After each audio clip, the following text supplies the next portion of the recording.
Imagine one of the most horrific crimes imaginable being discovered by pure chance, all because a burglar broke into an apartment. The moment his foot crossed the threshold, he was hit by a putrid, unbearable smell. He heard the sound of water constantly spilling onto the floor. Curiosity got the better of him, and he crept into the bathroom. What he found was pure nightmare fuel, a body completely dissolved in the bathtub, with nothing left but bones. Terrified, he tried to escape as fast as humanly possible. But before leaving the building, he pulled the fire alarm so the police would arrive and discover the horror while he got away. To understand exactly what happened, and who lived in this apartment before this gruesome tragedy, we need to rewind exactly 56 days. Before we delve into the details, a quick reminder to subscribe and like to support our efforts. Suggest films you'd like us to summarize for you in the comments. We meet Ciara getting ready for work. She stops by the market to grab a salad for breakfast. The strange thing is, a man is watching her from afar. Everywhere she goes, he follows. He intentionally bumps into her, acting as if it were a total accident. When he tries to strike up a conversation, she shuts him down and walks away. But as soon as she steps out of the market, he's waiting for her. He jokes, "Do you work for NASA or something?" A cheeky comment about her NASA tote bag. She realizes he's interested and trying to break the ice. He introduces himself as Oliver, an architect. This time, she plays along, explaining she bought the bag from a space museum in New York. Since he also loves space, the conversation flows perfectly. He even invites her for coffee. By pure coincidence, they discover they work in buildings right next to each other.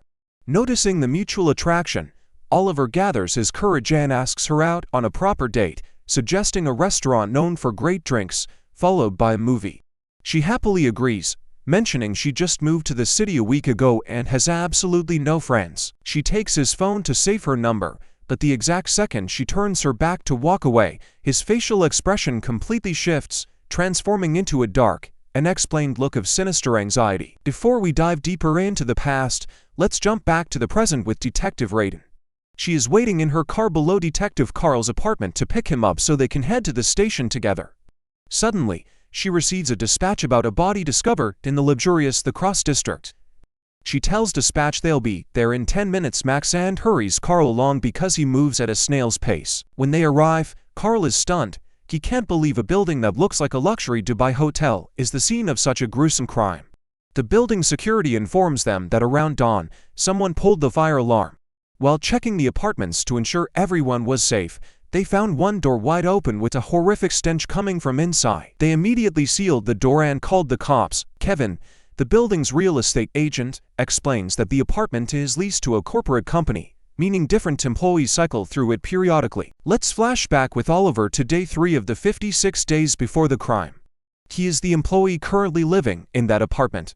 He's getting ready for his date with Ciara. Before leaving, he takes out a brand new ID card, places it in his wallet, and throws the old one away. The crazy part, his name has changed from Oliver Ganges to Oliver Kennedy. It's clear this man is hiding endless secrets. He meets Ciara, and they go to the restaurant. As they walk in, the hostess greets him saying, "I'm glad to see you again." Ciara freezes. Oliver had just told her he found this place on the internet, and it was his first time here. She doesn't let it slide and directly asks him, "Why are we starting this off with a lie?" He panics but quickly recovers, claiming, "I just wanted you to feel like we were discovering this place together for the first time because I really like you." She buys the excuse, and the date continues smoothly. Ciara opens up about her life, telling him about her very first middle school crush. She explains that after he made her fall deeply in love with him, he completely broke her heart and abandoned her. The word abandoned hits Oliver like a lightning bolt. It triggers something so intense inside him that he feels like his heart was just shattered. Unable to control his spiraling anxiety and jumbled emotions, he rushes to the bathroom to hide from her. He frantically calls his therapist, Dan. He loses his mind when the phone goes to voicemail because he literally cannot take a single step in his life without consulting him. He leaves a desperate voice note. "I think I'm going to repeat the same mistake. I don't know what to do. You have to call me back." Feeling that the date is ruined, he orders an Uber to send her home before she notices his terrifying, unstable state. He promises to make up for the movie they missed. Suddenly, he leans in closely to her without warning, but instantly snaps out of it, pulling back and apologizing, terrified that his rushing will ruin ruin the relationship they are just building. Ciara is left completely confused. She shares his feelings, so why is he apologizing? Jump to the present with Detective Raiden. She tries to enter the apartment to examine the crime scene but slams the door shut instantly because the smell is absolutely unbearable. Meanwhile, Carl goes down to the garage with the agent to check the security cameras. Back to day 4 of the 56 days. Ciara returns home and calls her sister, Sheila, to give her the latest updates since moving to the new city. It's clear they are very close, but strangely, when Sheila asks if she's seeing anyone, Ciara quickly dodges the question and hangs up. We learn that Oliver works at a company owned by Gene, his late father's best friend. They were so close that Gene treats Oliver like his own son. However, whenever Oliver spots her entering the company, he literally hides so she won't see him. To make up for cutting the date short, Oliver calls Ciara and takes her to the movies. But during the film, he bursts into hysterical laughter during a scene where a space shuttle explodes, a shuttle supposedly filled with people. The entire theater stares at him because no sane human would laugh at that. To smooth things over, he takes her to a construction site. He manages after the movie to let her try a massive wind tunnel, simulating the feeling of skydiving. She loves it so much that she goes back to his place to sleep over. But in the middle of the night, she wakes up and finds him missing from the bed. She hears a strange noise, creeps out, and finds him sitting on the floor, doing a bizarre meditation session. She quietly goes back to sleep. Back to Raiden in the present, Carl approaches her to hand over his phone because he got into massive trouble. The woman he was partying with the night before took his police-issued gun while drunk, filmed a video with it, and posted it online. A scandal like this could result in severe punishment. Since Raiden loves to scold him, she lectures him heavily about how his life has been a chaotic mess of new disasters ever since his divorce. The forensics team finally arrives and enters the apartment to dust for prints and gather evidence. By pure coincidence, Raiden spots a woman's jacket hanging on a chair. This jacket belongs to Ciara. Let's jump to day 5 of the 56 days. Ciara is walking to work when a woman stops her. She introduces herself as Jamin and asks, "How do you know Oliver?" "I'm just warning you. He is a highly dangerous person." Ciara reacts with unnatural calmness, acting as if she has no idea what Jamin is talking about. She even lies to Jamin's face, claiming she and Oliver have been friends since college and she doesn't need advice from a stranger. As Jamin walks away, Ciara pulls out her phone and secretly takes a picture of her. Once Ciara gets on the subway, she pulls out a notebook. She writes down Jamin's name. We see the notebook is filled with meticulously detailed information about every aspect of Oliver's life. Let's go back to a flashback. Within the flashback, the very first day they met at the market. Her name isn't actually Ciara. Her father was never in the Navy, and she doesn't work at the neighboring company like she told him. She went to that specific market intentionally to catch his attention and noticed him staring from the second she walked in. But who is she really? And why is she doing all this? We'll find out soon enough. Back to the present with Raiden. The forensics team discovers the body reached this severe state of decomposition because the killer used cleaning fluids and bleach, combined with small space heaters placed around the tub. As for evidence, there is nothing pointing to who the killer or the victim is. But they are certain the victim is a woman because they find a size 37 high heel in the bedroom. Raiden confidently deduces this was a toxic romance between a poor, helpless girl and her filthy rich boyfriend who used her and then murdered her. But her deduction is completely wrong because as much as Oliver, surrounded by endless question marks, Ciara is hiding a massive secret of her own. Flashback to Ciara taking selfies to send to Oliver to set up a date. Suddenly, her sister calls, furious because Ciara has been Mia. Sheila explains their mother's having a mental breakdown, spiraling into old memories and crying over their deceased brother. Ciara quickly hangs up, sends the photo to Oliver, and asks to grab lunch. At lunch, Oliver is mesmerized by her vintage 90s dress. Ciara, however, is laser focused on one detail. Every time they are together, he pays in cash. She asks, "Are you allergic to credit cards and technology?" He realizes she is trying to figure out where he keeps his money. He intentionally dodges the question and turns it back on her. "Just like you have zero social media." "I searched every app and found nothing." Ciara spins a lie in a split second, claiming a hacker destroyed her sister's accounts, causing a massive disaster, so Ciara deleted all her own accounts in fear. Oliver feels this is a massive overreaction to something that supposedly happened to her sister. After eating, Ciara suggests they go to his place for dinner, but Oliver refuses to let her casually snoop around his house to dig up more secrets. He suggests they go to her house instead. She is forced to agree to avoid suspicion. She rushes home at top speed to hide all her documents, IDs, and anything revealing her true identity, stuffing them into a bag and hiding it completely. Back to the present, Detective Carl notices cheap clothing scattered in the bathroom. He realizes that a person living in a multi-million-dollar luxury apartment wouldn't wear such cheap clothes. He suspects the killer tampered with the crime scene to confuse them even more. When he goes to find Raiden to share his theory, he spots her talking secretly with a shady, unidentified young man in an alley. Finding it highly suspicious, Carl memorizes the man's license plate. When Raiden returns, Carl asks who the man was. Raiden stammers, clearly nervous, and lies. He's a local drug dealer. I was just interrogating him. Carl pretends to believe her so he doesn't pressure her.